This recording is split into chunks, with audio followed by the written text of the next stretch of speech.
Greetings, Nick with Sweetwater here, and I'm here with 4 Marshall Plexi lunatics, in the best possible way, by the way. Mr. Pete Thorne, yes, Mr. Blue Sarsino, and James Santiago from UA, who's just developed the amazing, with his team, the new Uafx Lion 68 Super Lead amp pedal. So we're messing around with it. So what's the premise of this video, apart from us playing licks? Well, you know, in discussing Marshalls, we talked about it. It doesn't look like much when you look at the panel. Volume, treble, middle, bass, presence. How can you mess that up? You can. I've learned by taking it to the wrong gig or not knowing how to set it up, or it's too loud. But if taking that away from it, if given the free space to use the amp in the way you could, it has every tone from clean to dirty to the searing leads. So how do you get that? And the ability for us to maybe take this platform and just put in some favorite settings, because everyone's going to go, well, I use channel 1 when I blend a little 2 in. I like mine variac down. I like Celestians. I like a mix of JBL. I like V30s, 25s, G12H30s. Like, we're all going to be a little different, but we've also played the game. If we all walked up to the same amp, you know, taking the guitar out of the picture, we'd still all sound different.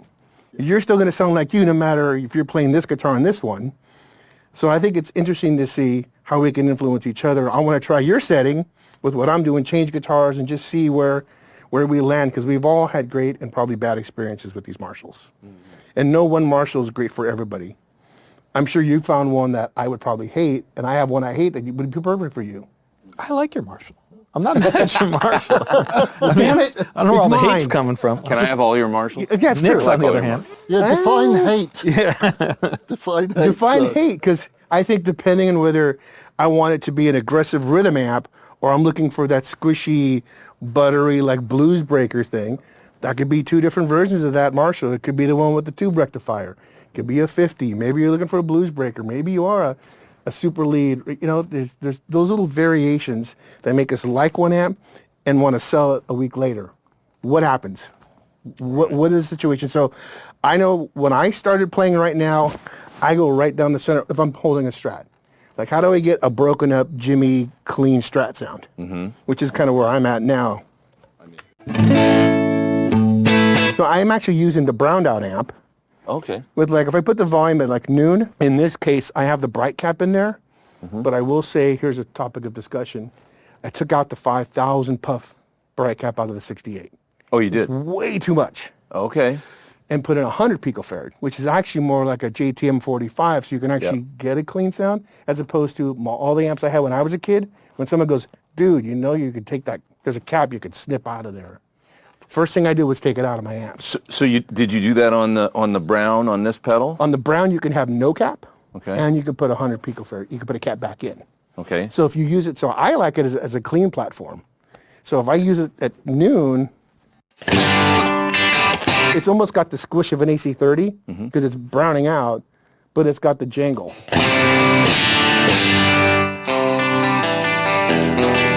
Put the reverb on that and delay, and it's like the coolest.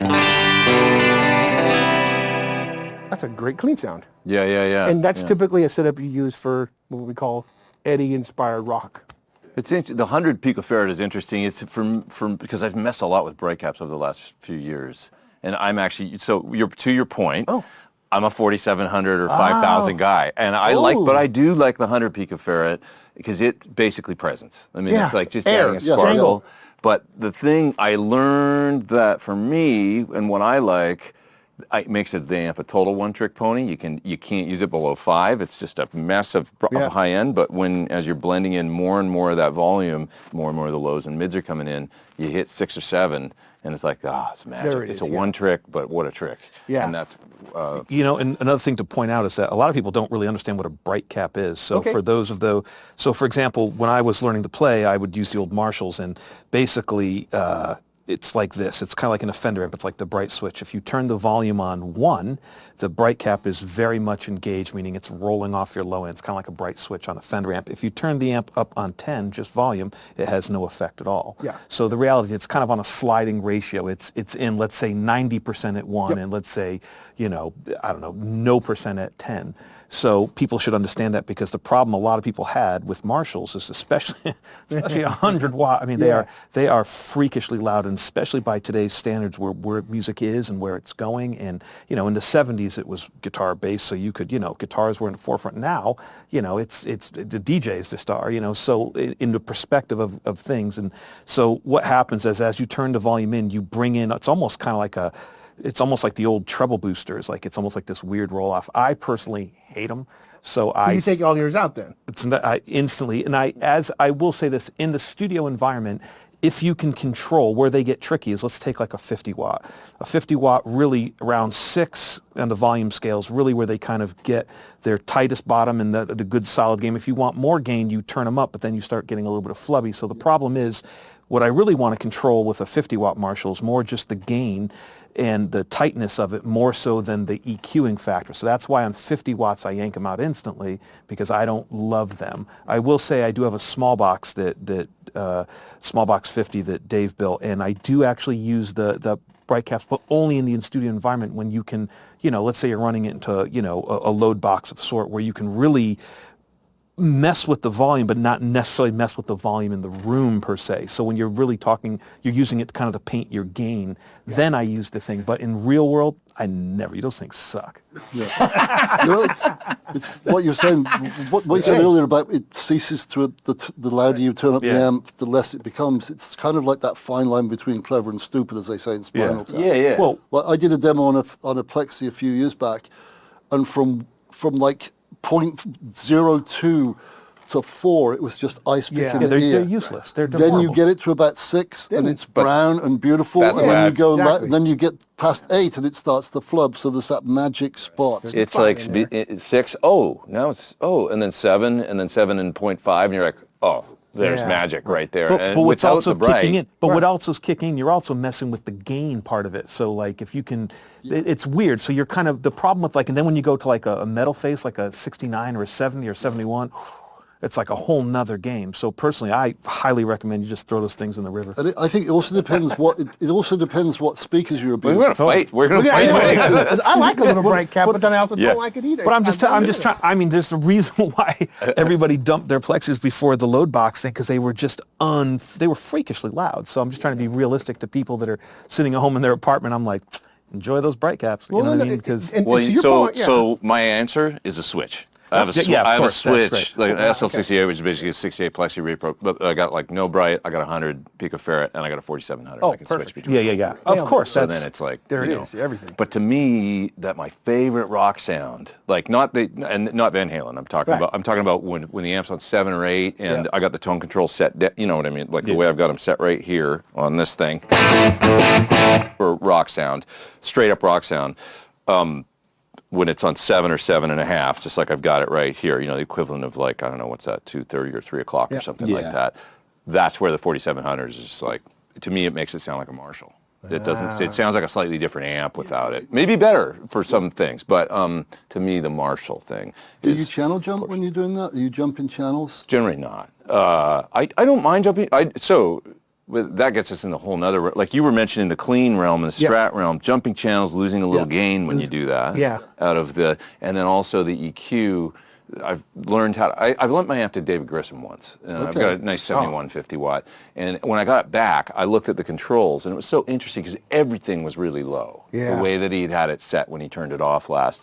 The mid's down around 2, the bass down around, and it was like, oh, what's going on? And then I thought, of course, the EQ in a Marshall's super lossy. So it's like you want the cleanest sounds, and especially in the mid-range, turn those mids down. Turn it down, And the amp cleans up, and then you got this magic Strat amp, you know, and then you can, and then even with here's the other thing I learned about the crazy bright cap is that if you do blend the channels, that ice pick when it's on 2, actually if you primarily use channel 2, the fat channel, and then you just blend it in a little bit, it's like, oh, there's enough where you just get a little clarity on the top. And let's do that, because it's funny, we were talking about it today, is I do the same thing. If I'm on the stock one, I start on 2 for volume and then start bringing in 1. Basically, is high end. That's high end. It's high end. And you got all your I then can literally do it right here. Which was Peter Frampton's old way. Like everyone would do the opposite way. They'd use channel 2 to bring in the lows. he'd do the opposite. He'd bring channel 1 in for the bright. That's exactly what he told me, actually. Yeah, that he would primarily use the volume, you know, and he would plug into that second channel and then jump her to the. So that's what's here. So there's the meat of my channel, and there's my high end coming in just a little bit. So if I turn that way you play, that's it. There's the jangle. Yeah. And it's awesome. Where's the mid on the, sorry, which right controls the mid? So if we... Pull that down, yeah. You can hear actually more gain come in. It's like, oh, now we so cool. But do you have to, someone would have to tell you, like, if you've never done this before, you don't think, well, I'm going to just blend the channels for an EQ. Yeah. You'd have to have some kind of mentor, someone go, dude, start on 2, then just use 1, because otherwise, this is too much, that's too dark. What do you do with this? Yep. And it takes someone to show you, because I had to learn it from the guy in town, going, dude, here's what you need to do before YouTube and all that was a thing. Yeah. So even that is like that's a hack right there. That's a secret trick.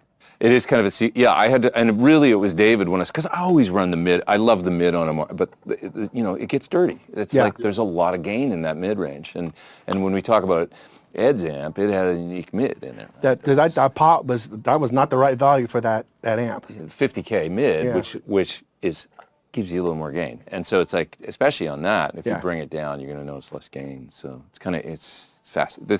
We're off and running. It's like, you know, this is fascinating stuff. I think this is great, and I think it also depends on the guitar. So how would you use that guitar and blend the 2 channels if you were doing that? Because right now, you're not really blending right now. Huh? I'm not, actually. So, well, okay. So let's see here what I got. I dialed this up. This is my, like, basic, you know, setting that I would go to, where I've kind of got the mids. Actually, the mids were a little bit lower. So I'm going to turn those up to about 7 or 8. Got the bass on about 4. I got the treble on... Okay, he just said something very important. The bass is low, and the last few times I saw Jeff Beck, that bass control on all those Marshalls was off. Off, yeah. Yeah, and don't be afraid to run them off, right? Yeah, turn it off. Yeah, you can totally take it out. Maybe just there. Yeah, and it's cool. Like especially on a, you know, you've got bass model amp in here too. And that thing is, I think is way high headroom and big and boomy. Right. And no bright caps at all because it never had them. So. Right. Never full Malcolm Young, right? Like, so what we got now, you're right. So I'm bass on is pretty low. 8 o'clock or something, and the mid's on. So if I'm.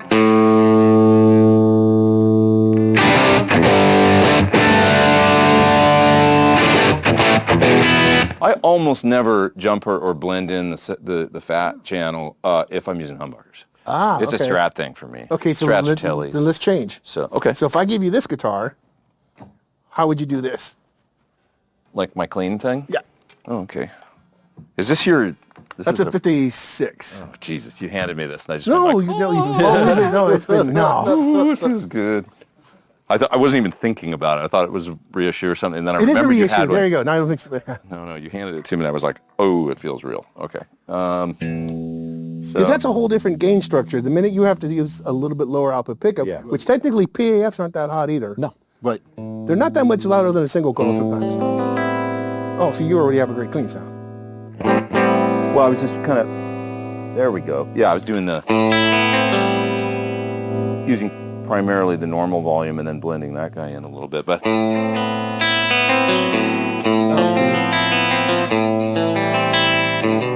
you're on the bridge pickup, and it's not shrill either. Yeah, that's true, actually. I've been finding I love the middle pickup lately. It's a secret one, yeah. Do you ever use middle pickup? Yeah, I use them all. Except for Ingve, he never uses it, No, right? Doesn't he he never puts it down all the way and then doesn't use it, I thought. And maybe Richie Blackmore, does he never use it? I don't think he ever used it, right? Get the magic in between.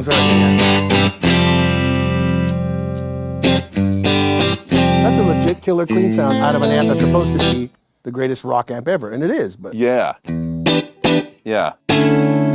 Beautiful sound. Yeah, it's really nice. It's really great. Maybe even a little less bass, a little more of the treble channel.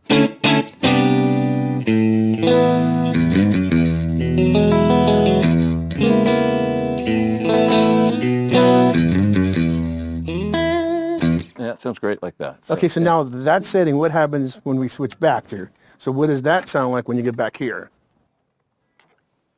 Let's see. These are pretty PAF-y in this, so it should, if I go to the middle maybe, let's see what it does.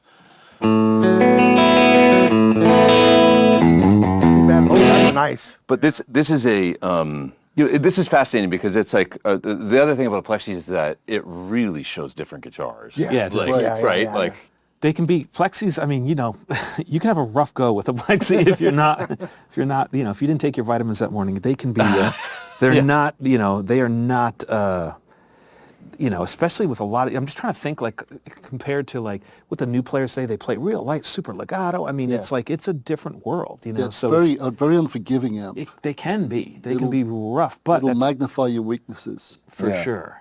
You know. yeah. To about 120 dB. Exactly. Right. But to your point, like that sound immediately changed. Yeah. Oh, big time. And it still worked. Yeah. But I could hear the character of the guitar. Yeah. He's having an issue with this blanket. And he's Fender, sorry. I could hear the character of the guitar change, but also I think you would probably play differently too. Yeah. And some amps, not to say anything bad about certain amps with so much high gain, they make everything sound the same you put into it.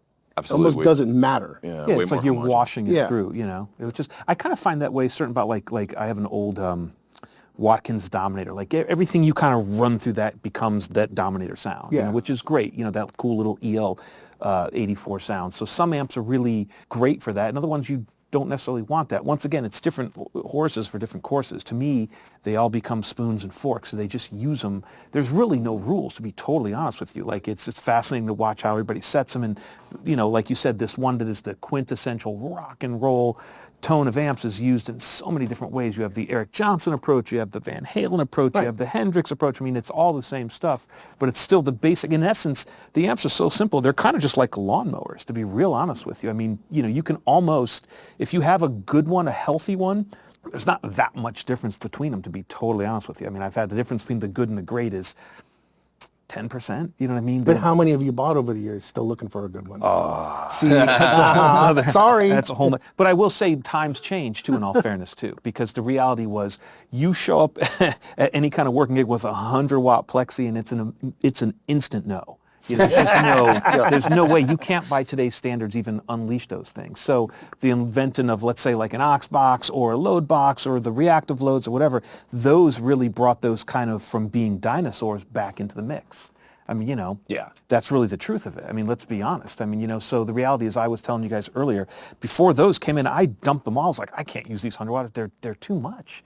They're just way too much. And so all of a sudden, then of course, the tides changed. It's kind of like everybody wanted, you know, nobody wanted analog gear because, you know, they wanted things clean and pristine. And then when everything went digital, everybody's fighting to get back the analog gear now. You know what I mean? Because they want that character. And so that's kind of, to me, what's happening with the older vintage amps, let's say. They're really just character boxes now, and they become much more utilitarian. Well, you know, I think in the same respect that Marshalls were too loud. Just look at the history of Fender, where a deluxe reverb is probably the most expensive used amp you can buy, and twins are almost free still. Yeah. Because they're just too loud and clean and brutal. And it's kind of always been like that. Yeah, it's interesting though, because it's like, I feel like there's, you know, even just this past week on Instagram, Joe Bonamassa, there was a quote that was going around. Everybody was passing it around, saying where he said the biggest threat to, you know, electric guitar, I think, it was the that it can't be over a conversational volume on stage by today's standards, by a lot of, you know.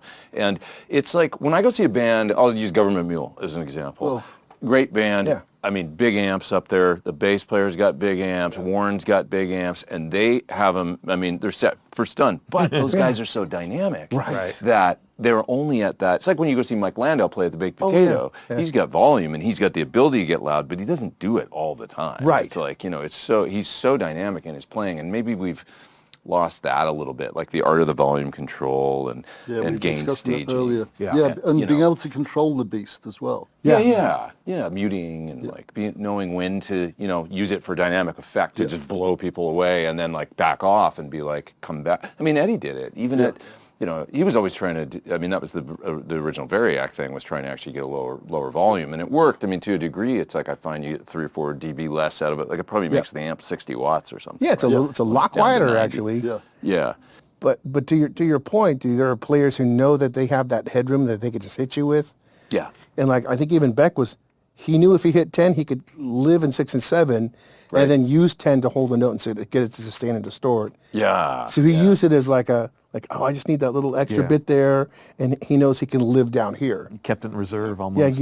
But you have to be smart to think ahead to go. And I will say, being on 10 is awesome. Yeah. But having those shades and knowing how to find the tones in here with the right amp is pretty amazing, because then there's so many other shades in there that are the combination of, this with maybe that's knocked off a hair. Yeah, yeah. And it's although I so don't think beautiful. It's like all the beauty in there and stuff. If you're just on 10 all the time, you get that one sound, it's like burns you out after a few minutes, and it's like, and there's no shades to it. Yeah, and Lando's like that. To your point, Lando's always riding this stuff and a volume pedal on top of it. Constantly. You're like, how's he getting that sound? It's like, we didn't change anything other than rolling this and play lighter. Part of Mike's thing that is so amazing to me is him constantly changing the volumes and the tones, then picking by the bridge, and then he hits a fuzz like unexpectedly, and it's just like it's constant in it, but you never get the sense that it's like a gimmick, or that it's like it's just him. It's like the sound of his brain coming through the guitar, his mind. It's so beautiful, in a very Beck. Like Jeff Beck was like that too. You know? Just things are moving. You don't even see it happening. Where his pinky's grabbing this and grabbing a tone and the bar. Yeah. And to think that guy was getting better every year that went by too was just phenomenal. Yeah, he was fascinating to watch, because as Pete said, it's not just what he was doing with these controls, it's how he's picking, where he's picking, he's using his fingers, he's up here, he's down there, then he occasionally pulls his volume up to 11, because he should do. It's like watching a Hammond player. They work the drawbars, they work the things, they Well, got And the volume pedal, pedals, because there's no dynamics on a B3. It's the old Jimmy Smith approach. It's like they paint so many, and at the end of the day,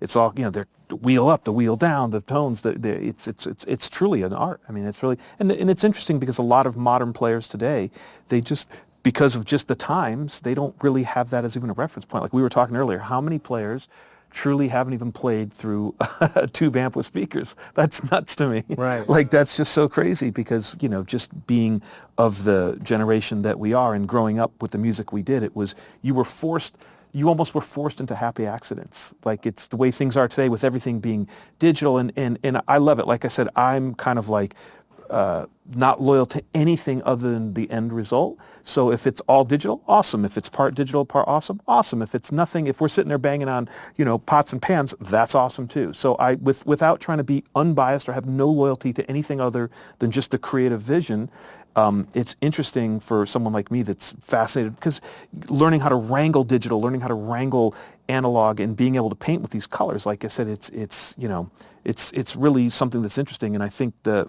exciting thing for new players is they'll be able to go back and really kind of start going through these stages and realizing, wow, there's so much more out there than just this one line thing. And so I think that part's pretty exciting. But then there's idiots like me that just punch everything on 10 and just rip it and grip it, and that's cool too, So. But you have to have the ability to do that. And the weird thing is, here's another concept too, is there's nowhere to hide on a Marshall. There's no reverb. There's no tremolo. There's nothing. There's nowhere to hide in this thing. And it used to scare me when I first got one. Like, there is nothing covering me up. It's just big and loud and just right there, and you hear every mistake, and you have to learn that amp. And I'll be honest, my first amp was a PV, little practice amp. Then I graduated to somehow a GK amp, which was not. That was the wrong direction. Then I got a used Marshall. It's like, wow, I suck. It's like, whoa, how do you do this? There's something that happened. My first experience really with because JCM 800s and stuff. I mean, I saw those growing up. I grew up in the 80s, but my first experience with a plexi, really a proper old plexi, was not. It was a mile from here at Stagg Street. Great old studio with an API, and it's still there. Yeah, still there. But the guy I was in a band with, Frank Symes, he had the 67 Super Lead that, and I had for the day. One of the early kind of 3-channel high-gain monsters that was like, and that amp next to the 67 Plexi, I learned real quick, didn't sound like what that 60s, and I was like, oh my God, like the Plexi it was like riding this wild horse. That I had to, that's a good analogy. But then I learned that, like, with the right pedal, a fuzz or something into it, or maybe just the amp just super loud or whatever, and then working the controls, magic happens with this is the thing. The amp and the cabinet and the guitar becoming an instrument, as opposed to this is the instrument, and then you've got your modeler or whatever you've got or something like that. If it's the speaker cabinet, everything's flowing through, then you play different and different stuff comes out. And I was like, oh, I get it. And it sounded so crazy, but when you distill it down through a microphone and microphone preamps, and then it gets mastered and mixed and everything like that, and then it comes out on this little thing we all listen on earbuds now or whatever. It's like, that's how, like Jimi Hendrix, I mean, thank God somebody didn't go, turn that down, it's too loud. Oh, like I'm not allowed to turn it up, It's like we wouldn't have the music. That no, it's like to me that we were discussing that earlier. It's a feel thing, and if it becomes a symbiotic positive feedback loop. Yeah. With like the relationship with Uniamp, but there has to be an amount of volume there. To me, you've got to feel it, like literally feel it. I'm not saying ears bleeding. I'm saying maybe pants shaking a little bit. Totally. Just so, because, and the thing is, if you're playing with a drummer and you hit that A chord on a plexi, it's magic. You don't have to play an Yngwie lick. You just go, I rule.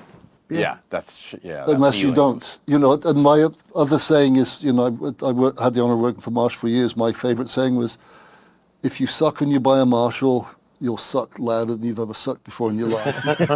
So you probably shouldn't buy one because you might get fired from your band because they'll go, oh, geez, we can hear him now. He sucks.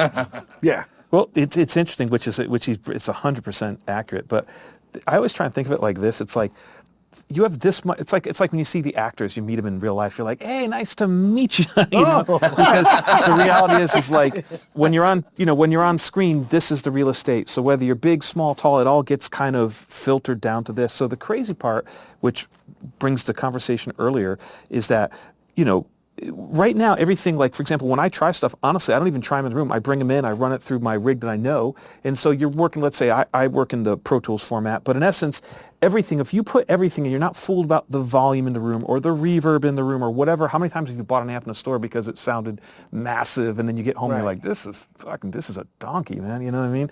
And like, but when you literally just look at it, like this is the space you have to occupy. And so some of the new higher gain amps may have more gain, more this, and it plays like one thing, but when you're literally looking at everything and you stack everything up at this kind of watermark level, that's when you really start hearing where things shine. And believe me, I use tons of high gain stuff. I love that stuff. It's amazing. But they're all different. And to his point, it becomes like, for me, a lot of my playing is it's almost like having some fight. Like if guitars are too easy to play, I can't play them. I don't know what to do. I'm not used to having that pushback. You know what I mean? It's like, some people like nines. I have nines on this one, but like I need tens. Otherwise, like I just, there's not there. It becomes part of that whole, you play off of, like you ever have those nights when you're playing and the just sound isn't there and you're just like, you're pushing that ball uphill the whole gig and it's like, and the next night it'll be a totally different thing because you get the sound and you feed off it. So more so than even how they sound is how they feel. And I think a lot of people aren't used to that. The Plexi is like driving the big truck around the farm. I mean, it's squishy and washy and it's not a Formula One car by any stretch. At least not the ones not in the 30 I've played, which is interesting. Right. I've played Dumbles and it's not just how they sound, but they react totally different. And that's the part that I think gets lost in interpretation. Yeah. But you were a guy that when I first listened to you, I was always impressed with like the way you dialed this right away when we sat down here and you came in. It was like, that's you have a thing where you don't pile on the gain. You get a lot out of your hands and there's a lot of clarity in your playing, but there's also a lot of warmth in the way that you dial. And that's what I've always sort of associated with you. And that's old amps because we never had, there was no, the problem I had is before I started touring and going, like when I went to the UK and I started getting hip to like color sound pedals, that's when I was like, wow, otherwise we didn't have that. So we just had amps. You would just take them and turn them up. And, part of it is you kind of have to have no shame in your game. Like there's some nights where you're like, it's a hard day at work, So for me, I just kind of zeroed in on what was going to apply to me. But part of like what's fascinating is like watching you guys set up. It's like, whoa, like it makes total sense. And it's so polar opposite than the way I would approach it. Like treble knobs, I'm like, don't use those. So how because we didn't do your that's yours. Mine is just this, So I'm just gotta, the whole thing for me with the Plexis was getting that tight. Then having enough gain to be able to.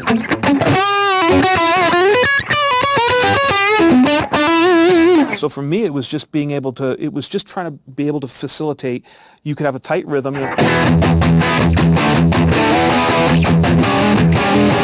and then having enough to be able to solo, which was always the challenge with those old amps, because it was always just enough gain to do a hot rhythm, and then when someone was like, "Hey, play a lead," it would just be like, "Oh, here we go," and you would nosedive into the mountain. So for me, the way I set them up is kind of always the same. First of all, I run the presence open on mine. So where's the presence on? Because then we can go to the alternate. So it's real simple for me. It's, as a matter of fact, it's as simple as you can make it. So all I do is turn the knobs so they work. That one works, okay. That one works, okay. Treble, we don't need that. And then you're in alt mode right now. I'm in alt mode. You got the presence going. Okay, so I got amp and then treble.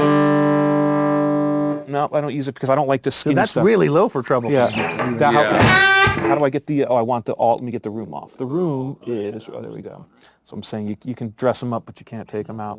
Sad. So for me.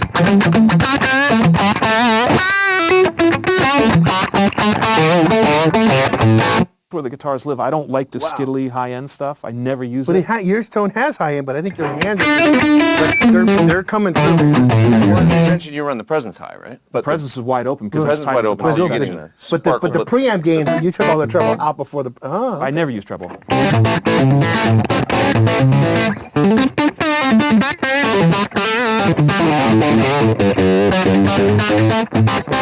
I never used the treble. Wow, that's killer. Yeah. It's funny what you're saying about the presence and treble, because I saw Slash play a festival about 5 years ago, like pre-COVID.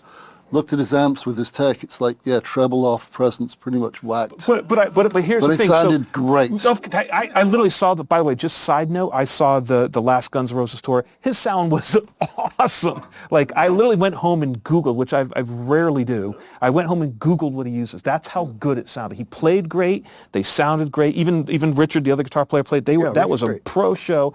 But here's the crazy part. Like I said, will be 100% walking contradiction, because on another amp, I'll turn the like on a Fender, I'm cranking the treble. Right. So really, there's just it's just for Marshalls, I just go strictly by sound. I don't like the skiddly high end. And to be honest with you, once the drums kick in, all that goes away anyways. So I'm just trying to find that real estate where I can kind of shine. And I just want the rhythm to be heard. I don't like, if there's too much gain, like, so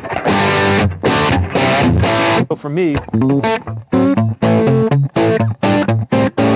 so I just keep it.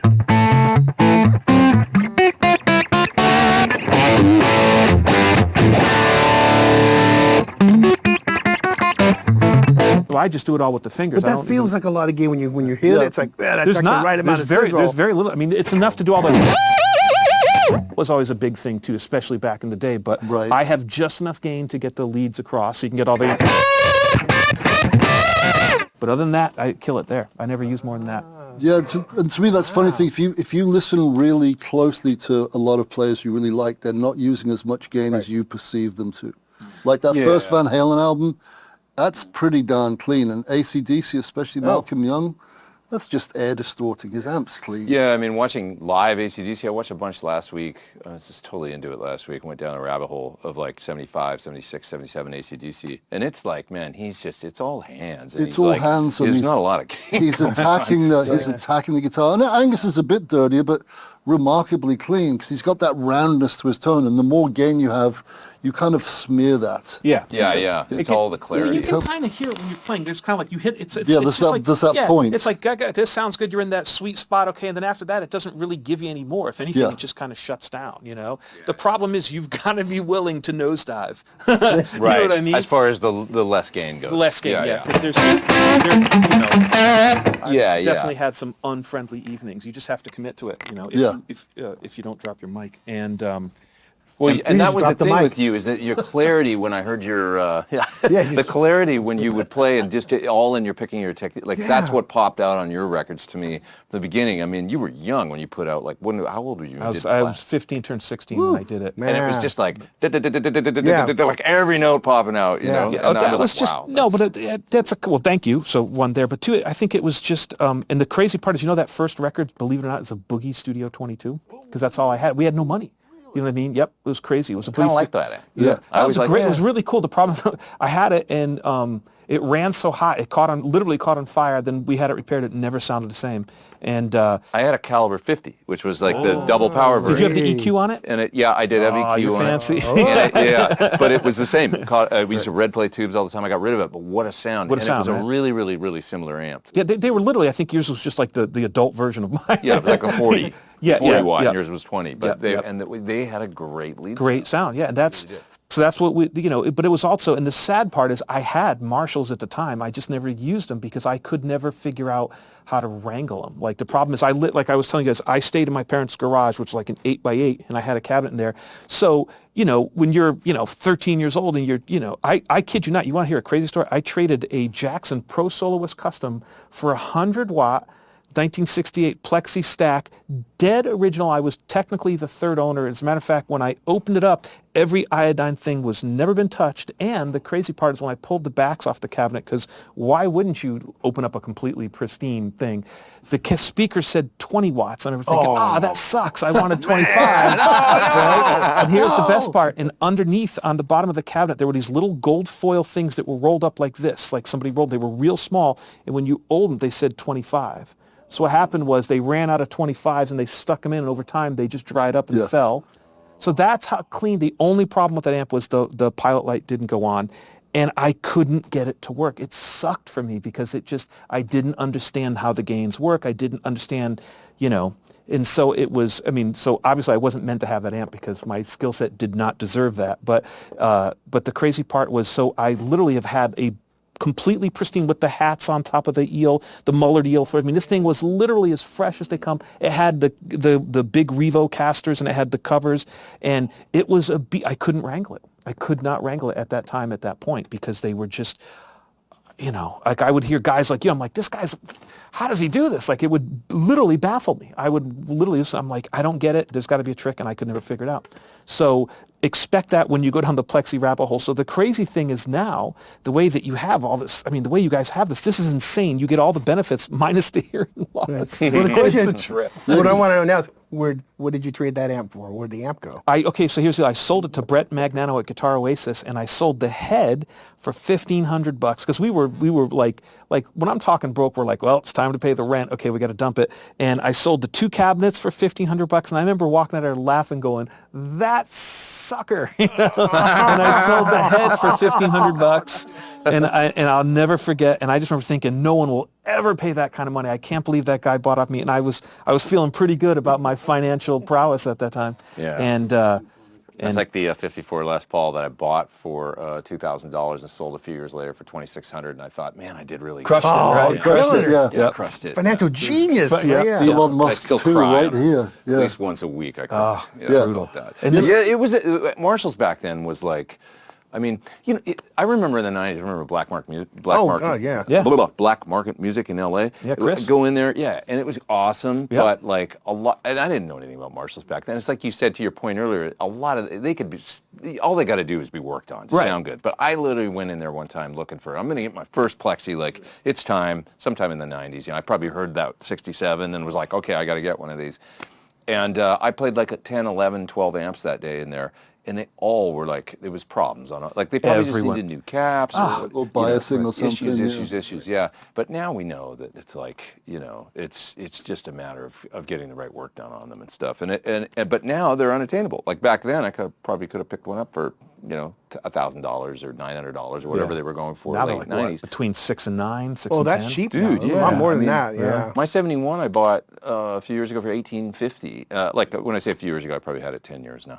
Right. That's the pandemic times. Right. Just with the lost years. Another side note, which I think people should always bring up, because I wish people would talk about this stuff. They never do. But the reality is, so first of all, Marshalls in general were what I called like weekend. Like they would just go down, grab parts. And so there was not a ton, like I'm pretty sure that's the way they did it. They would just grab parts, make their amps, run out of them, grab another. They weren't like these coveted things. Like they were just... In the early days, it was catch as catch can. Yeah, right, exactly. I heard they would go down on the weekends, grab what they needed, in do the very thing. early days, like once they became a real factory, but like the ones that are worth the most money. Yeah. And they would change, like Jim would listen to, we were talking about this a few months back. Yeah. Jim would listen to people like Pete Townsend. They'd come and say, hey, I want this, I want that. So if Jimi Hendrix wanted more treble, they'd tweak the amps accordingly. So the whole Plexi era 65 through 69, there were numerous different Many renditions of variations, them. yeah. And then if you add into the fact that there was a huge component tolerance issue back then, could be plus or minus 15 to 20%. Crazy, right? And then component drift over the time, you could get 3 amps that were made with the same circuit, with the same exact, components, but they were all different because this cap was plus 20, this resistor was minus 5, this was plus 3.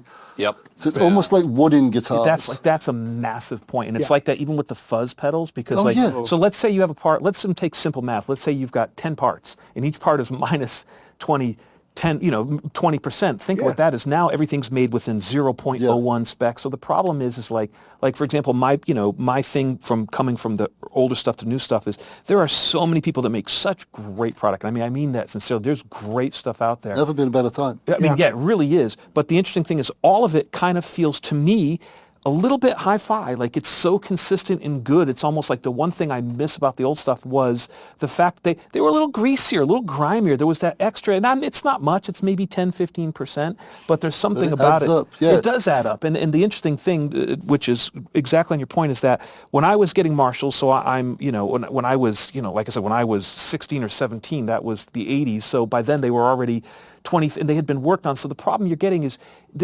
it's becoming a game of telephone. What started off as one story is now morphed and morphed and morphed. So the problem is the bulk of the stuff you're playing, all the vintage stuff, it's all over the map. Finding one that's in a sweet zone is even harder now. And I really noticed it until once the internet came out and then everything became about money. Then I started finding clean stuff again. Right. Like I remember even before you'd find guitars in the 70s, they were throwing DeMarzios, no one cared, whatever it was. And then the second Strats were worth 20 grand, all of a sudden they were clean and pristine again. So it's interesting because there's anybody that's jumping on that train now, you're jumping on something that's already been kind of morphed out to a certain extent. And I think the train's been derailed several times. 7 times. And honestly, for me, it takes a little bit of the charm out of it because if you're used to Generation 1, everybody's tripping out about Generation 5. I'm like, I kind of saw that movie. But so that you have an incredibly valid point, especially with fuzz pedals. You take a fuzz face, it's really only 2 transistors. Yeah. One is driving into the other. And even though let's say they multiply 100 times a piece, well, this one says 100, but it's 40. And this one says 100, but it's 200. Yeah. So that particular one is 40 going into 200, whereas your buddies could be 110 going into 4. So that's a lot of things. So the fact that you can now harness this stuff is pretty great because you get all the upsides minus the downsides. So well, and you being, that brings us maybe around to this, like the point being that you've gone through, obviously, I mean, I know the amount of time a lot of time you put into this and had a lot of thought into it, and so to have put what you consider to be the best iterations or whatever of incarnations of these particular amplifiers into the box, you save people a lot of time. Once you get to the golden age, you can pick up one of these and listen to all the work that James done for the last 3 years. But I'll be honest with you, there's still my gut feeling like I have to balance what I know I like about Marshalls with what you might want out of a Marshall, what you might want, and what you might want. Sure. Well, I just want it to be really loud, so I'm easy. So I always have to ride the line of just not making it for me. I have to put myself in a position like, okay, if I'm this player, what do they need out of it? So I always try to not be so self-centered to make it about me because I have a closet full of that. You learn how to mod them. James, always about you. Hey, I've got a question. I would like to see how you set yours because I thought yours sounded super like to me. I heard that and I was you have like it was very different. Dude, what's the story? Like yours was thick. I like that. I guess what I did with the preset was I just edited it out. So I went straight to brown, straight to the mix cab. Oh, the JBL mix, yeah. Yeah, the JBL. Presence about 7, treble about 7, middle in the middle. Where's the presence though? About 2 o'clock. Damn it. See? All right. About 2, and then I used the boost, and I did have room in there as well, so.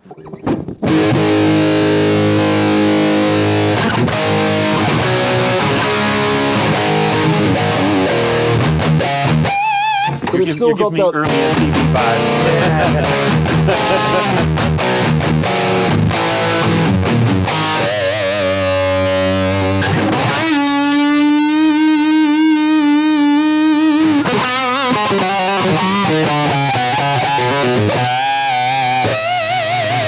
that's crazy because I think that's, to me, honestly, I think so many people think of that as the plexi sound, not just the end thing, which is interesting. That's more 800 to me. Yeah, but it's funny because that's what I think it sounds like too, but I think that's what people perceive it to be. And I don't think it necessarily is. I think it's more the thinner kind of, whereas this is like that thicker, almost like, to me, it's early MTV, like what I'm hearing. Well, and the great thing about this is like, what people don't realize is, well, I know you guys do, but a plexi is all about those power tubes being cooked, being fried. It really is. The brown sound is the big tubes, not the small tubes. Like in a master volume, you're baking the front, like you're getting all the dirt out of the front end. And there's a concept of what you're saying. Yes, you just nailed something that we should talk about too, because really we're talking about 2 layers of gain, because you're hitting the power tubes, but with an amp on 7, you're also getting a little gain out of the preamp. Yeah. So now you've got this layered gain stage where it's not just this one-dimensional thing. So my question is this. You brought up a really this. important topic there. So I set mine. So basically, I'm just setting mine. I'm 25 watts. So so I wanted that squawk. So my question is this, and I'm just opening up. So I have it set on lead. So if I go to brown, which I just go down, right? Yep, go down. And so now it should be a little squishier. The main difference, the variac with the brown. And the hot bias and the variac down. It's easier to play. Yeah, it's all, the squishiness is all there. Yeah. I did a video on this very subject. That's right. You did a great video on this. Like everyone talking should about go watch that, by the way. yeah. You should watch this video. The sound of the transformer in the so when you get your amp in a studio, the cab's isolated in the other room, and how it goes. Yeah. Like, you can hear talk about that. The sizzle. It's the sag. The sag, and you But can that's hear what you get. But that's that sound. It's to me, it'll tighten up on that. That. When Eddie played Main Street, it hit the do the right tuning. That thing. When he hit that chord at the beginning, and the amp goes, it kind of does it. That's pretty good. It's in there. It's got like a vowel to it. That's so it's like a crash. There's a kind of and you can actually hear the transformer in the amp do that. So it's like, and if you don't have, like if you put it's kind of amazing if you have a plexi with a master in it that's a pre-EQ master, like a JCM 800 cell master, and you bring that down, you're like, oh God, it's very clean, like not very powerful. It's a little anemic. It's a great sound, but it'll get up to about AC/DC level and not beyond if you're running that master down around, anywhere 4 or 5, 6. When you bring that up and you hear so the amp that it doesn't have a master the way it comes. Right. It's the combination of the phase inverter, which is part of the power amp, right? Yep. And then also the power tubes finally right at the end of when you're getting it up to 7, 8, 9, 10, the whole thing just starting to sag beyond its ability to deliver anything. You guys are so much farther ahead. Like, I kid you not, like this is how sketchy it is. And I'm going to tell you the story because I want everybody out there to realize, like, you're not alone. I am that idiot. So basically I had, I would buy a plexi. So the first thing, plexi, whatever. And I plugged in, it had no gain. I mean, it was like it was the most unfriendly thing to play ever. And so what happened was I kept blowing them up. So my dad was like, listen, I'm going to teach myself how to work on these things because we only had one amp. So we had one amp, one guitar. That's what we'd use. And I'd blow it up and then I'd have no amp. So he would figure it out. So what I ended up doing at one point, because I couldn't figure out, there was this Aspen Pittman tubes that had a master volume in it. I plugged it in and it did not sound pleasant to my ear. It was very glassy. But it was all you could get. It was like it made me wish I had a JCM 800 type thing. So, but all I could afford were these goofy plexi Marshalls that nobody wanted at the time. So what we ended up doing was, I would use 2 of them. I would use one as a preamp and one as a power section because this is another thing about the variac. Everybody thinks it changes the tone. I don't think it changes the tone at all. I think it changes the playability. I think it changes the compression, the distortion, the overtones. But the sound doesn't change in the least to my ears. Like if you plug a deluxe into like a variac, you turn it down, it's they're anemic. Like I didn't get what everybody was talking about. I couldn't figure it out. Originally, keep in mind when the Van Halen thing came out, he told everybody he variaced them up too, which everybody's pleasantly forgot as I cooked out a whole set of power tubes. Thanks, dude. And so anyways. You did that. You were one of those guys. 140 volts. Right. Oh shit. Oh, for sure. And it would be red. I'm like, this sounds better. It didn't sound any better. It just sounded almost, if anything, it made it sound gave it more headroom. It was like the exact opposite. And I couldn't figure it out. out, but in my mind, I'm like, this sounds better. My dad's like, it doesn't. I'm like, it does. And then the amp would blow up, you know? And so... they always sound great right before they blow up. Oh, yeah, man, you know? But for me, they would blow up, and I was out for the next 6 weeks. I have to go do the paper route to get the tubes. But what I would do is, there was a way you could break them. So what I would do is, I would keep the preamp steady, and the only thing I would vary at was the power section. And to me, and I didn't know about this, the rebiasing would makes a huge difference because that only came out later. Keep in mind, you know, our version of, we'd open up the record and we'd look and be like, this is amazing. You know, we didn't know any of this stuff. And I was in Connecticut, which was 3,000 miles away from Los Angeles. So you guys were more plugged in. So what I would do is I would just vary act the power section only. And that's when it sounded better because that would get kind of more skittly and more like, that's where you get that like break up, whereas the preamp sounded terrible when you did that. So, and I didn't know that. So anybody that's going to try and do it at Variac at home to your Fender amp, it's going to suck. So just know that. It's not pleasant, you know, and so I didn't realize, but the power section is always the sound for me. It's always been, you get that power section heated up, and then you just use whatever you need to control it. I always thought that was the best sound for me, at least, you know, but I don't know. But this thing is crazy because now you have this, you know, you have that real tight percussive thing, great. Which is pretty cool.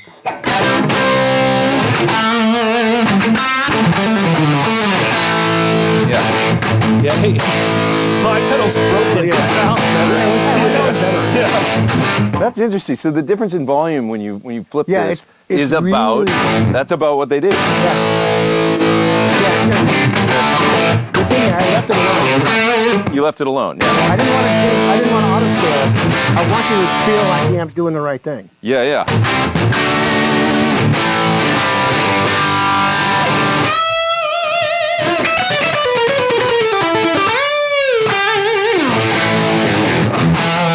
That's really cool, man. It's got a really, really accurate simulation of that sound, I think. And I was telling Nick this a little earlier is honestly a lot of the work was just working with the hardware and rebiasing and moving the variac on the real thing constantly. And then going, no, yes, rebias, pull it down. Like, okay, that's a cool sound. And then doing the same thing here, as I'd get the revisions I'd rebias the actual pedal. Okay. And it came in that way, like, okay, how about a 45? You rebias it this, and then 70% to dissipate. We were literally doing that for weeks. And just to get super nerdy, like, did you do 68.7s? I have a pile back there, 68.7s. And I got 2 from Blues as well a couple of years ago. This is how long I've been poking at this. Yeah, he's been hot for a hot minute. It's funny, I can't, the 6.7s, they're much glassier. They sound more like, they're more scoop sounding. They've got more, a little bit of 6L6 yeah, in definitely, them. which is weird. I thought they would not be that, and they are, No, which they is are. interesting. But we listened to a bunch. We had like Wing C's and then Mullards, 6.8. So I just kind of went through. And which ones did you like the best?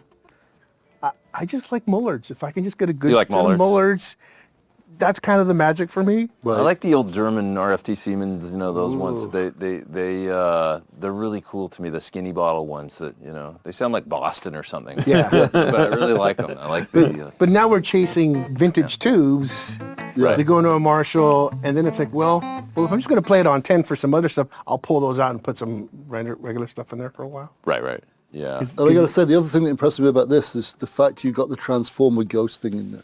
So the Ghost thing is there. If I go to the neck pickup. A little double. Yes. A little hum in there that happens. And you can turn it off, though. Oh, you can? So we did fight about this. Oh, okay. Because in some of the amps I had, there was 2 scenarios where you get the ring modular kind of intermodulation stuff around the note, which is that stuff around the note, and then this kind of thing that comes in, which is a 120 hertz derivative of the 60 cycle AC coming in through. And some of the amps had more, some had less, because I changed the caps. Last year on this one, hadn't changed the caps in 20 years on this one.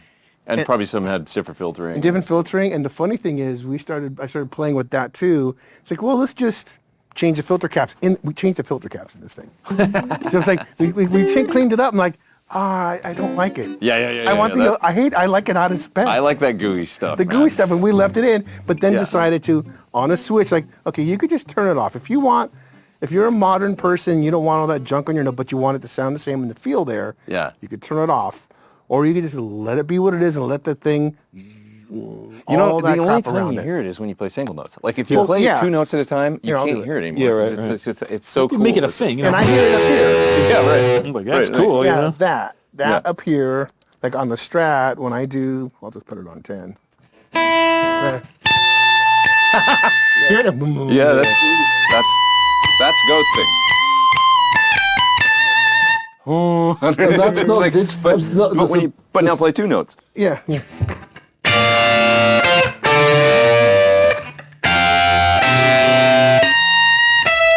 Can't really perceive it once there's 2 notes to me. And you put reverb and delay on things, and then you hear. I was going to say, if you don't have it, it sounds like when you do play 2 notes or a chord, it just does all this magic stuff that makes it sound fatter. And when it's gone, it's like, it's almost like when you remove the hiss from the old records. Like you don't realize how much of that, how much of whatever that. Great example. Yeah, it's like, everything is so clean now. You're like, there's just something about it. I don't know if it's a masking quality. You will need somebody smarter than I to figure it out, but it's amazing. Like even I was at Dweezil's, we were listening to his dad's record, and we were listening to the individual tracks. Like there's just like this and stuff popping, and when you put it all together, you're like, oh, it's amazing. I have a whole theory about that, and it's because I think that people are kind of inherently effed up. You know what I mean? And like everybody's got their stuff going on, and when things are too perfect, it doesn't resonate with us. Yeah. Because we're not perfect. We're far from perfect. No, and we like things that are a little bit rough around the edges. And our favorite records are not perfect. They're far from it, actually. Far from it. When you listen to it, like honestly, here's the crazy part. Listen to how out of tune things are. Yeah. It's weird. But it's brilliantly out of tune. Perfectly. And the cool thing about that, the ghosting is, it's musical weirdness in the same way the noise you were talking about. It's not like digital aliasing, which is just... Right. No, like exactly. ice pick in the head. There's something gloriously musical about that. And it's in the middle, Like too. a record scratch. Oh, it's cool. There's something... See, I love that. Every one of these amps in here does that. Totally. You cannot get around it. Yeah, I mean, and AC30s do it. Like any ACs are that's They're the king of it. Yeah, Hammonds do it. You ever play Hammond organs? They I oscillate. play terribly, but they oscillate all over the map. But that's again, what you can get the app and you can go turn it off if you would like to. It's via the app. Okay, I see. But then you'll be depressed because it's too perfect. Or you'll be It's gotta super be happy too because nice. it's perfect now. This is wrong. Yeah, You know, don't be but- perfect. Be kind of be a little like embrace the nasty. Like honestly, like we were talking about this earlier. I'm gonna go one further, which is terrible to say, but like everybody is so good now. Like honestly, like you just pull out Instagram, you're just like, what's the point? You know what I mean? Like I'm gonna go the other way. Like I like, like seriously, I like the guys that are like all my records. They're rough and tumble. They're not really in tune. They're not perfectly like. That's what I like. So I'm confused why I've spent my whole life trying to be this thing that I'm Perfect like. I don't thing. even like that thing. You know Dude, what I mean? that whole thing. The 2 notes, yes. Right? I mean, it's amazing. It was you know what I mean? amazing. But it's just like, I'm all about kind of being a little ham-fisted on the guitar. Like, I think that's kind of, and it's interesting because The problem is that's never. You're too far down the road of you'd be amazing. amazed. You guys see, Your ham-fisting is, dude. I know where the dead bodies are buried. Trust me. You know, it's like, You know what's funny is that I literally just interviewed Nuno Betancourt, and we were talking about the Rise solo, and he was saying that's far from perfect, but that's why it's great. Yeah. It's a guy playing with a band. He said, I'm hitting notes. If you isolate it, it's in places. Yeah, but but it's perfect. he's 'cause committed. It's organic. He means it. It's from here. Yeah, exactly. That's the thing. And it moves you. It's an emotional thing, and I think the perfection removes some emotion in a weird way. Yeah. Props to him. I think he's a great balance of that. Yeah, like he's he is. clearly, his technique is bananas, but I think he really, when I hear it, it's just, it's It's just emotion. Yeah, he definitely, And he talked about, hey, everyone's freaking about AI. He said, bring it on, because what I do is an AI can't do it. They can't mess up like I can. And there's a glorious honesty I think about the that. key is to work with it. It's like, listen, nobody's ever like, dude, can I have the iPhone 2, please? Like that doesn't happen. The technology only moves forward. So I think if anything, the key is just to work with it. And like I said, I think where it's going to kill, where it's going to take out a lot is it's going to flood like anything else. You're going to get a lot of the bottom end stuff that's going to just fill. But to balance with that stuff kind of sucks anyway. So who cares? You know what I mean? But the real real stuff, you know, like I'm listening to all these like Australian punk bands, like, you know, Amyl and the Sniffers and stuff like that. Like, that's where it's at, dude. Like, you know, that's why my ears ring these days, because like, you know, they just show up and they're giving everything they got. If they were to tune up, it would bum me out. Yeah. You know what I mean? And so that to me, as someone that just, and that's got to be universal, whether you're this age or that age, whether you like this or that or anything. Whereas I think a lot of times I listen to a lot of the pop stuff or the hip hop stuff, I'm just like, oh my God, I'm asleep before the track comes over. There's just, you know, it just feels like I'm watching a machine do stamping. You know? I mean, I've just been doing some production work, and I had a guitar player come in the other day and say, how was that take? I said, why are you asking me? How did it feel to you? He said, I'm not sure. Can I see it? I'm like, what do you mean, see it? And he wanted to look at his take. I mean, you dude, don't look I remember, at music, I'm sorry. You I listen. remember the first time I saw Beat Detective, you know, being used.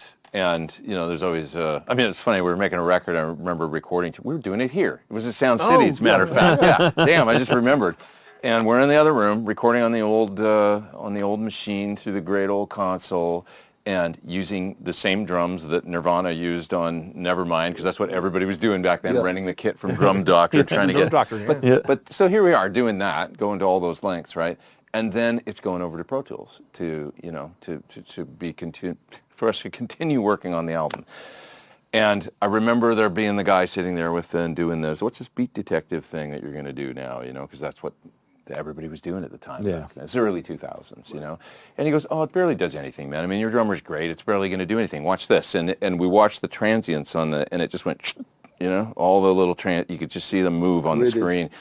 And the singer was wise enough, his first reaction was to go, that's the feel. You just took the feel out. That was what you just did. Yeah, no, it is. It's feel. You just erased the feel. And it was like, oh, man. But once again, you got to work with. I mean, I've worked on a couple projects where I'm like, "Woo, somebody call the Beat Detective." I mean, you know, there's there's those too. Let's be, you know, I mean, so you got to rescue things sometimes, but you know, so you know, you got, you know, the problem is when it's not necessary. Like this, the ghost thing. It's like you don't need to take that out. Unless somebody's like, dude, can you get rid of that? And okay, maybe I'll take it out. Right. Yeah. Which I know. I don't know. I like it, but you know, I do too. Once again, it's I'm going to go back to they're just spoons and forks. You know what I mean? I think what's nice is that have the option, and knives. I think to have that, but you kind of have to be the way things are, like especially because I mean, think about it now. I'm doing all this like TV and film stuff, and it's just a trip because you're just working under a different guys altogether. So you become no one's sitting there. Did you use a 54 strap? I'm like, dude, what? You know what I mean? You're just on a whole nother thing. So I think the ability to have that is never going to be a bad thing, but it's just, you know, I think the default, you know, to me, if I can, I always like stuff if I can just turn it up, get a sound and go, you know what I mean? So that's kind of, so. Well, here's a weird topic here is, honestly, there's things that, you know, I've worked at the other companies, I've modeled this gear before, and they're all great in their own way. I mean, how many records were made with a pod? Right. That were still great songs and sold well, and you'll listen and go, that's awesome. So there's a certain amount of songwriting and playing and arrangement that makes it something complete. But even the challenge that we just walked in here fresh, because really I just threw some pedals on the table and just put up stuff that, because you know Marshalls.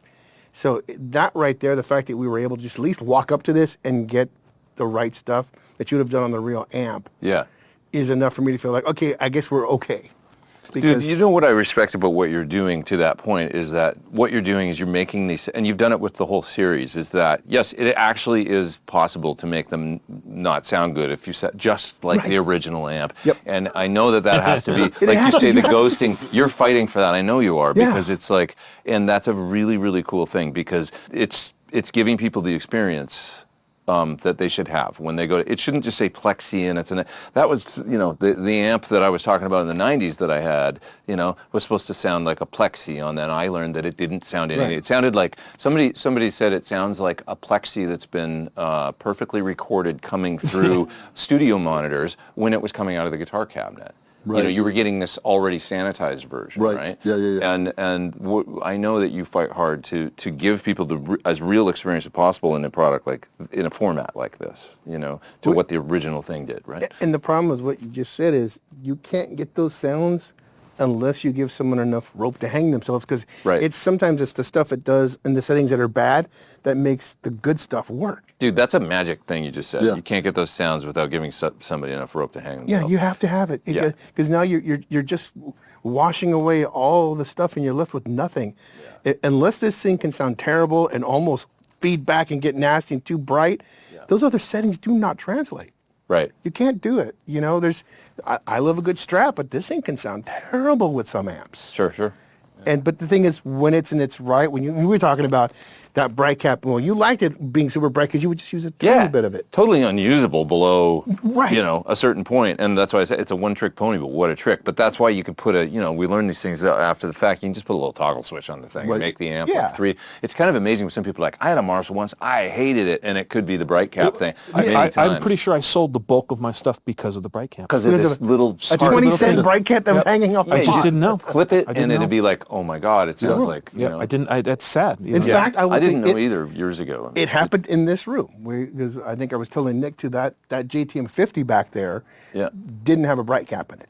So that was like my ballpark favorite amp for years. Yeah. Because I could put the volume anywhere and it just sounded great. Yeah, right. It'll work. Yeah, especially with the Strat. With a Strat, it was perfect. Yeah. And then we had a guy, Ross Knuckle, who did the Dream with me. We had the 68 stock, and I just got so mad. I'm like, this is so terrible. That bright cap's got to go. I opened the amp, took clips, and went, clunk. And he said to me, it's not stock anymore. I'm like, I don't care. Right. Because I did it to all the other amps I own in here. Yeah. And then we had a fight about it. Because it was like, well, is it better stock or is it better with the tweaks that you would do to make it your own? Right. And that's when you landed with, well, okay, you can just decide whether the ghost notes are there and the cap's there. Because they're hot top. But what I didn't want to do is, again, clean it all up so much that it's not that thing anymore. Yeah. Otherwise, you're not giving people the... I mean, you really are great at hitting on that formula. I mean, I felt the same way about the Ruby with the Brian May thing. It was like I plugged that thing in and turned it up and I was like, oh man, it's like right there with that tone. But that thing can sound gnarly if you run that, just like an AC30. I mean, it's got a sweet spot. Yeah. And it doesn't feel like that, because my gut's saying, oh, this is going to sound so terrible for a group of people who are going to hate me. Because that's the internal dialogue, like, oh, this is going to be really bad. Yeah, but you never know. It's funny. I tell everybody this. It's just like a standard thing. I want something that's either amazing or awful. It's the stuff in the middle I don't really know what to do with, because I'm always, do you know what I mean? Well, just because, for me, because I'm doing all that TV stuff, I'm trying to get a big sonic footprint. I'm trying to create something, whatever that is. So you have to, in order, if you want to swing, I'm always swinging for the fences, and sometimes it's just a hot mess and the ball goes sideways and it doesn't work. But the point is big. That's kind of like why, like I would work with my dad, because he wasn't wasn't on a paper type guy. He would just be like we would turn the tubes up and they would literally, like, we'd watch them and they'd go pop. They, we're like, okay, that's too much. Let's pull it back. But we didn't know. But you need that element. Like I said, if it's either awful, I can work with that. If something's horrible sounding, I can make a thing out of that. You know what I mean? Give me a tuba that's broken. Okay, cool. Now we got a line. You know what I mean? But that kind of experimentation you were doing with your pop, I mean, that was like the Eddie Van Halen method. Yeah. He had no idea. But the crazy part, which is interesting, which is kind of, it's a whole nother even episode, but it's like the way things are today, you don't get those type of happy accidents because everything is so controlled now. Right. It's like, when I grew up, we didn't have seatbelts. We had the car with the bucket seats and the parachute pants, and they take a left and we'd slide to the left and we'd slide to the right. It's like, if you want to understand my upbringing, there's that documentary. You ever seen that Class Action Park? Oh, yes. About that? Now, that's great. let me caveat, there's bad things happened there. So, obviously that part was horrible. Let's not. But if you can watch the first hour, it's like if you gave my dad a water park, basically. So that was my upbringing. And you apply that. And so part of the spirit of, I think, what we like, why we're so into this stuff, is like, let's go back to Ed, because he's obviously the watermark tone chaser.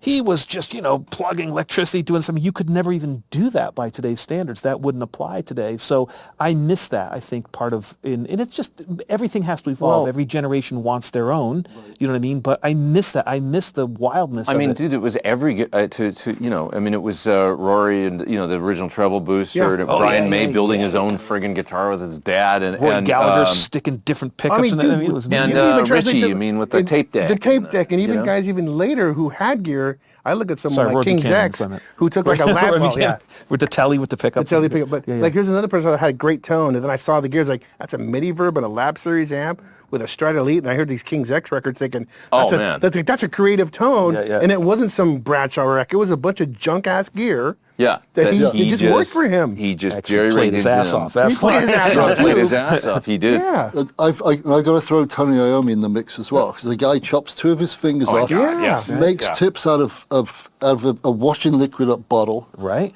and then goes to use, and then has to use banjo strings, right. So light strings, so tuning down to C sharp because he couldn't made it feel work. the string, and he made it work. How about I'm going to throw a plug in for the home team? How about Frank Zappa? Yeah. Oh. I mean, literally, I remember going over there and I would look at the guitars, and it was almost like no thought for, hey, this is a vintage guitar, it's worth nothing. He's like, dude, get me that butter knife. We're slamming this in there. As a matter of fact, take that pedal and let's just duct tape it here. Okay, let's dig a hole, And so it was once again, as we discussed earlier, it's the ends to the means. It's not chasing. I don't even know if this thing was running, we were talking about that. But remember how we were saying, or at least I was saying, that everybody is chasing this sound, and I think that's the wrong approach. I think you got to go the other way. I think, you love the end result, and I appreciate that, but they were going through their process, and they got, if I give you a big truck and you got to take a left, you have to turn to table 3, whereas I think if you're in a sports car, it's a different experience. And I think, like I was saying, try and playing Superstition on anything other than a clavinet. It's a tough day, you know what I mean? So, whereas if you had a Mini Moog, it's a different experience. And I think all these people were just taking what they had available. I don't think Hendrix was sitting there. I think, Hendrix had the fuzz face and he used the Marshalls, and they were kind of like big power amps, and that just became his thing. I really don't think he was sitting there trying to, you know what I mean? And I think so. Well, once again, he was making the music that he made to a large degree, I think, because of the here's these things, and that's cool. Yeah, this goes this way, and that goes this way, and this goes this way, and here's our adventure. And I think here's the music that comes out. Right, and the funny part is, I think is impressive as the technique is and the knowledge. I mean, it's amazing what people have in their vocabularies these days. And slow golf clap to each and every one of you. The problem is that I'm missing this thing that moved my meter originally. That was cool. That was awesome. It wasn't a refined professional version of something somebody else did. Yeah, it's that. Like there's not, it's like I hear some of that, sometimes in bands these days and stuff, and there's some people that Muse for me, maybe the first time. He was doing some really interesting things, and cool. The pad on the guitar and everything, and some really creative stuff. But it was every guitar player back in the day. It was like they were all had these unique tones and unique rates. Well, I think you got Iommi, you had Brian May, you had Richie Blackmore, you had Gilmore, all these people, and I realized we're starting to sound like our parents, like back in the day. You know what I mean? My Lord, right, man, So, and I get that, but and I appreciate it. But my point is, and I realize music has also moved. Music is now a different thing. Now music is an 808, a sub bass line, and somebody doing a cadence rap over the top, and maybe if you're lucky, you get some form of a melodic chorus. Maybe not, And I think, sorry, didn't mean to step on you. I think the other thing about all the guys you've mentioned, they were pioneers. Yeah. There was no roadmap. Yeah. They created a roadmap. There was just a forest, and they carved their own. But even a guy like Malmsteen, so personally, I'm big team Malmsteen because I felt for that neoclassical thing. Man, that dude was just straight gasoline. He still is. I saw him last week. I mean, his vibrato, his everything. I mean, he really. I mean, He plays with fire, man. He unleashes the fury. Right. Yeah, he's one of a kind. Right, he really is. And there's certain players that there's a lot of players and I'm going to throw a shout out to Steve Stevens because I think he gets some of the best plexi tones going. I'm going to stand behind that. That guy is a phenomenal player, especially plexis. I remember seeing him playing 2 Park 100 watts.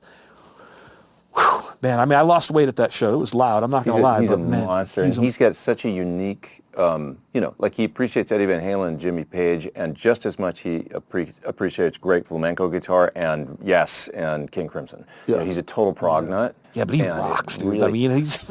Oh, totally. But he's got this unique bent to his thing that makes him very he played he's kind enough to play bass on both my solo records, and he also came in and did some programming and stuff. Yeah. And when he lets loose on a tune, it starts sounding like Steve Stevens. Right. It gets so going. Cool.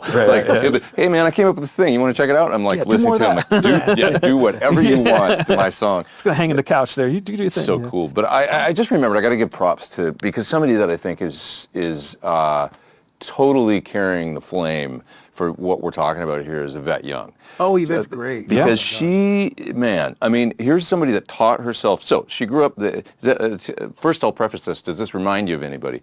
Grew up playing really strict classical piano, right? As well as violin. And, you know, parents like strict upbringing, learning how to play like that. Didn't really enjoy that as a kid, I don't think, because it was so, like music to her was like work and it was so strict. But she got really, really, really good. Then she went through an illness in her, I think, early teens, like 12, 13, something like that. Ended up in the hospital. Somebody brought her a guitar, and she taught herself how to play guitar while she was recovering. But no, she's like, I'm going to do this for me. So no lessons from anybody. No. So imagine having this like really strict classical piano and violin upbringing, and then getting a guitar and going, I'm gonna do this for me. I wonder how I can do this, and then applying a little bit of this to it. And who am I reminding you of? Yeah, right. Exactly. Right. And her take on tone and pedals and the way that she plays and everything is very. And I said, you remind me of like there's a like in. She hadn't really listened to Van Halen, I think, but there's an element there that's just a creativity, the way she approaches pickups and the way she approaches pedals and everything is like so inspiring to me. And dude, tunings, 100%. I mean, the tunings are crazy. They're all over the map. Yeah, that's the part I watch it. I got to be honest with you. There's some of the they're so good that it's like your ego doesn't even get hurt. They're that good. You're just like it's like another thing. I'm just like, you know what? Let me get my popcorn out. We're gonna check this out. And that's kind of I think that's just the true music.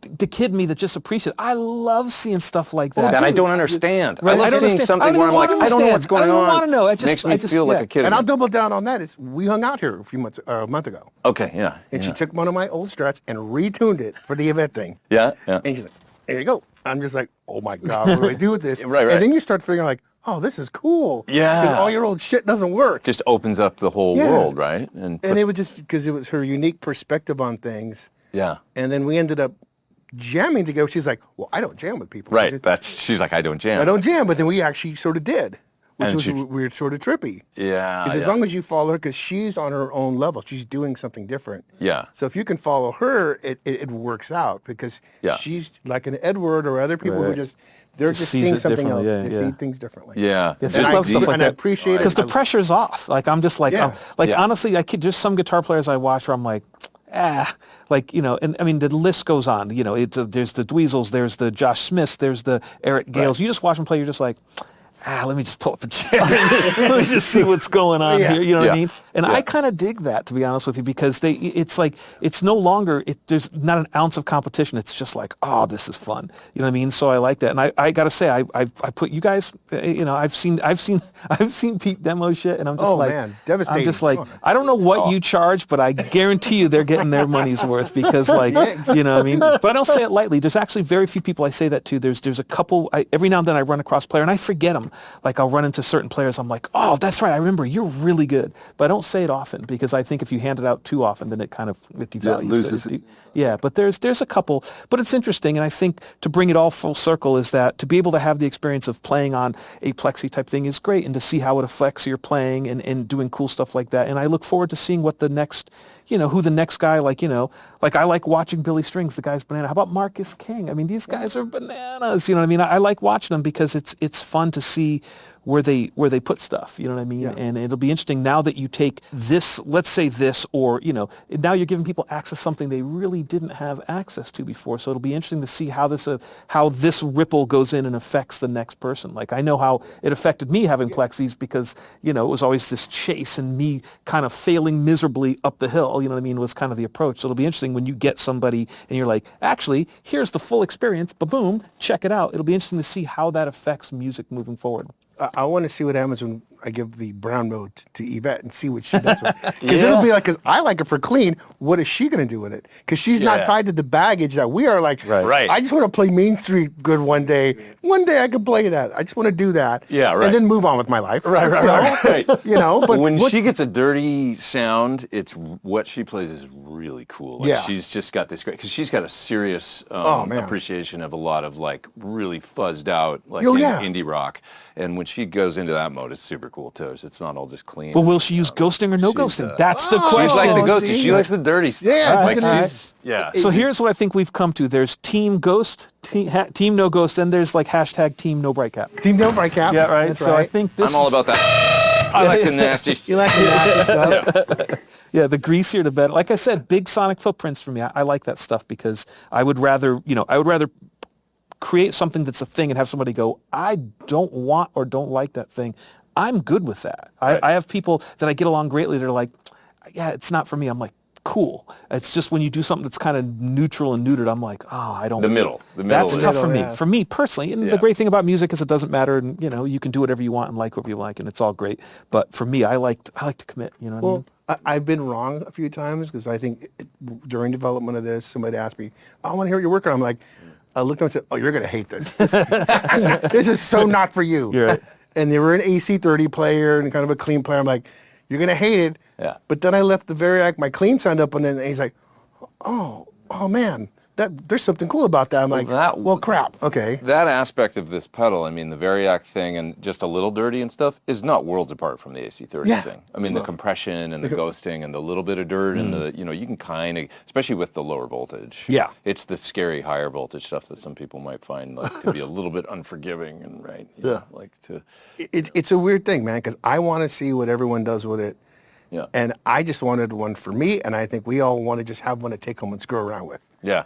Just to sit. Like, I'm going to go home and I'm going to have to weasel. Just show me how to play Mean Streets again, and then run away with it. Oh, he'll do it. That's the scary And he will. part. And he will do it. It's nuts.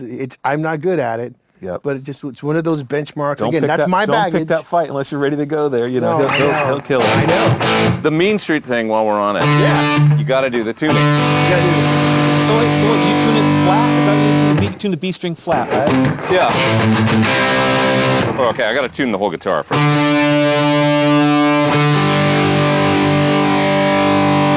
Because you get that steely you get the steely third. I just vibrato it. Well, and the thin kick, right? Yeah. And it's funny, that's you're 100% right. When you listen to the record, he does not vibrato rhythm. It's just Yeah.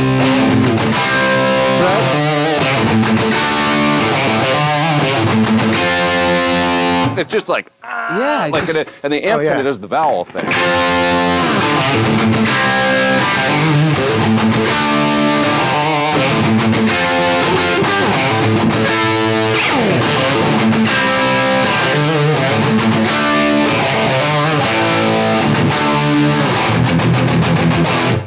Right?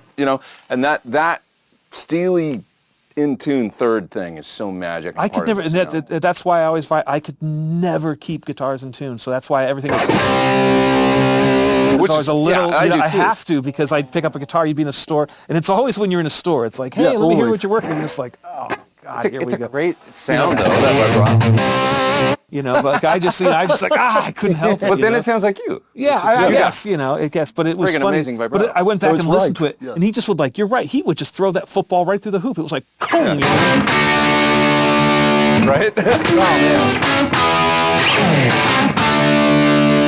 And it was so cool. It was Okay, funny about that. I always hear the Echoplex as the middle filler.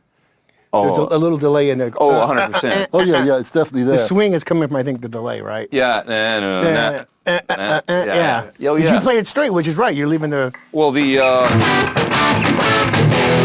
song, is all So it's, a lot of people might go. Yeah, I see people do that. You played it right if you had that thing. It's It's funny, in the part that people don't realize is the Echoplexes have almost like a ducking feature. Yeah, they will. Tempesta's got a great Echoplex, and when you play it, it leaves you alone. It hides under the notes. Yeah, it hides, then you stop and it blooms out. Yeah. Or actually, if I give you my rig, I can put reverb and an Echoplex in front.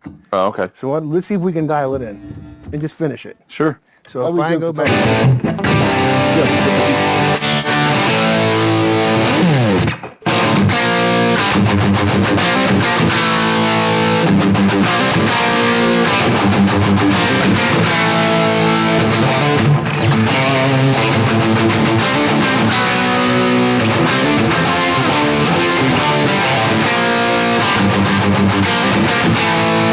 Trying to remember the riff. So just a little reverb, I think, is what you were kind of, or where's the delay? I don't remember. Probably a little long there. It's like 360 milliseconds is exactly what it is. So we'll know from that, you know. It should go da da da da da da da.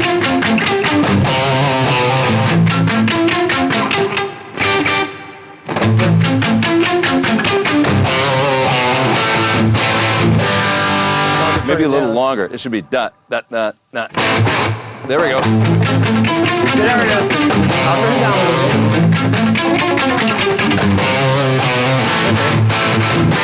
That's the rhythm right there. That's perfect. Okay,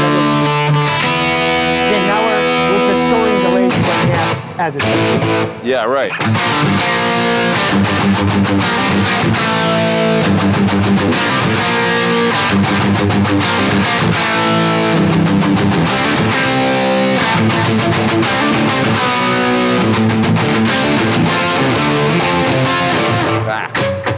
Yeah, I now start to realize there was so much more that meets the eye. I'm like no wonder why I could never get that sound right. But this isn't that complicated. Yeah, There it is. That's right. Yeah, That's yeah, right. yeah.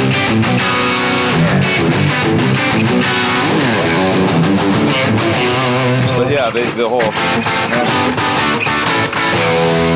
It's so cool. Oh, I love that. Yeah, yeah. And what's the rule we're breaking? We're shoving a delay into a distorted amp. Right. Yeah, totally. Yeah, it's not. Which one's the mix control on that? Oh, right here. Even if you pull it down a hair. That's probably perfect. Because when you pick hard, that's about perfect right there. That little skip And then is the so cleanup. cool. Actually, what's our clean Yeah, set now? because when you roll down,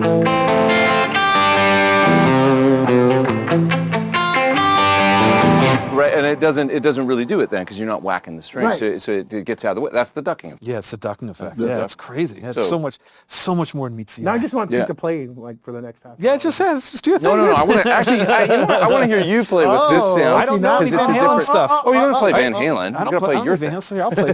So here I'll play the same. What am I playing? Yeah, I just wondering with that tone.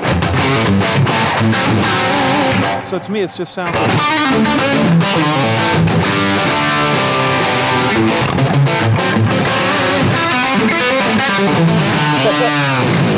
It's me. It's that's the way, you know. It sounds great. kind of the same. There's that.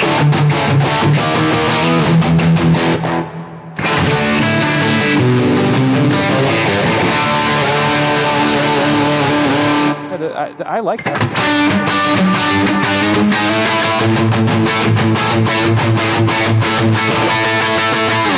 So having the delay just helps me, if anything.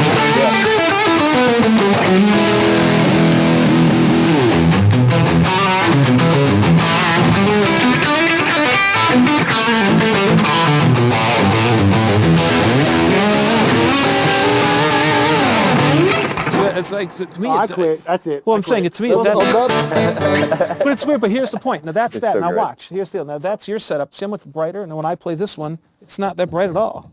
It's just almost thick.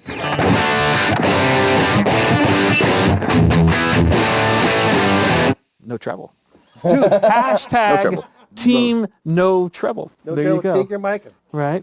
It's so weird that you guys play it. Like when I hear it, it sounds natural. When I play it, like I would hear that and freak out if I had that high end on there. I wore my No Bozo shirt in the honor of today, and you need one of these, but it says no treble. No treble. Dude, you're no trouble. No treble. Maybe I think it's that Blackmore stuff. All presents, Maybe, no you know. treble. He had that,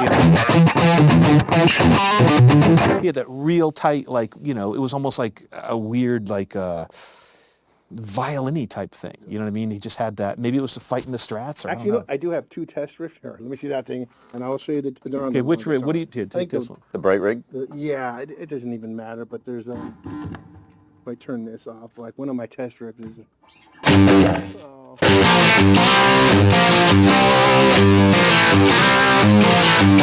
Burn is one. Oh yeah. If I on the right guitar, those are a couple of the things I will see. Here, let me see that guitar. Let's see. You But should here's, do it, yeah, 'cause- but here's the crazy part. Watch. Now, when I play that thing, it'll be way...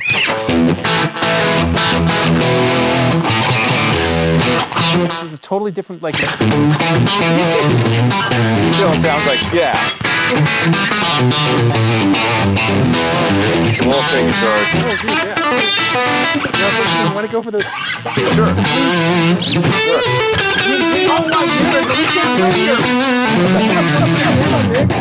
Now watch, he'll play it, it'll sound...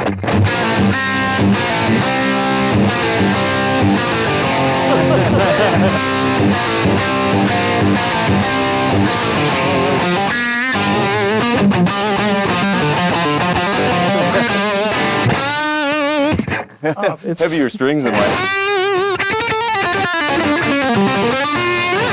Yeah, it's cool. This is cool. Wow. Look at this black binding. This is awesome. We blinged it out. The problem is there's so much bling in the neck I can never find where I'm at. Oh, yeah, that's true, right? It's I've a got a s- guitar that's got a bird's eye in black, and I can't see it, because I can't see for anyway. On a good day, I can't see. I'm literally going to have those things swapped. I'm just going to put bright ones in there. It just sounded great. That was... Yeah.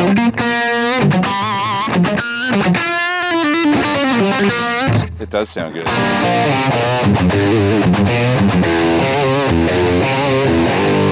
Although I think, honestly, I think right. we got to grade Pete on a curve because let's be honest, everything he plays magically comes out sounding pretty damn good. I think there's some voodoo magic going on. I don't know. Listen to this, the mutual admiration of society. Oh, That's yeah. great. Dude, I grew Oh, up listening. I mean, his records were like, No, to me, I was like, I listen to agree this totally. guy.